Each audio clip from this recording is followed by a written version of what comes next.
Telugu audio Bible యెహోషువ గ్రంథము 20వ అధ్యాయము. మరియు యెహోవా యెహోషువకు సెలవిచ్చినదేమనగా, నీవు ఇశ్రాయేలీయులతో ఇట్లనుము, తెలియకయే పొరబాటున ఒకని చంపిన నరహంతకుడు పారిపోవుటకు నేను మోషే నోట మీతో పలికించిన ఆశ్రయపురములను మీరు ఏర్పరచుకొనవలెను. హత్య విషయమై ప్రతిహత్య చేయువాడు రాకపోవునట్లు అవి మీకు ఆశ్రయపురములగును. ఒకడు ఆ పురములలో ఒకదానికి పారిపోయి ఆ పురద్వారమునొద్ద నిలిచి ఆ పురము యొక్క పెద్దలు వినునట్లు తన సంగతి చెప్పిన తరువాత వారు పురములోనికి వానిని చేర్చుకొని తమ యొద్ద నివసించుటకు వానికి స్థలమియ్యవలెను.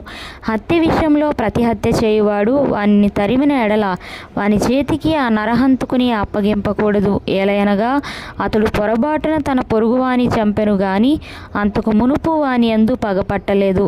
అతడు తీర్పు నొందుటకై సమాజమునెదుట నిలిచి వరకును, తరువాత ఆ దినములోనున్న యాజకుడు మరణము నొందు వరకును ఆ పురములోనే నివసింపవలెను. తరువాత ఆ నరహంతకుడు ఏ పట్టణము నుండి పారిపోయెనో ఆ పట్టణమునకును తన ఇంటికిని తిరిగి రావలెను.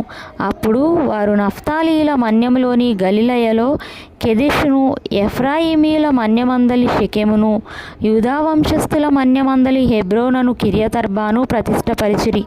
తూర్పు దిక్కున యొర్దాను అవతల యెరికోనొద్ద రూబేనీయుల గోత్రములో నుండి మైదానము మీదనున్న అరణ్యములోని బేసెరును, గాదీయుల గోత్రములో నుండి గిలాదులోని రామోతును, మనష్షీయుల గోత్రములో నుండి బాషానులోని గోలానును నియమించిరి.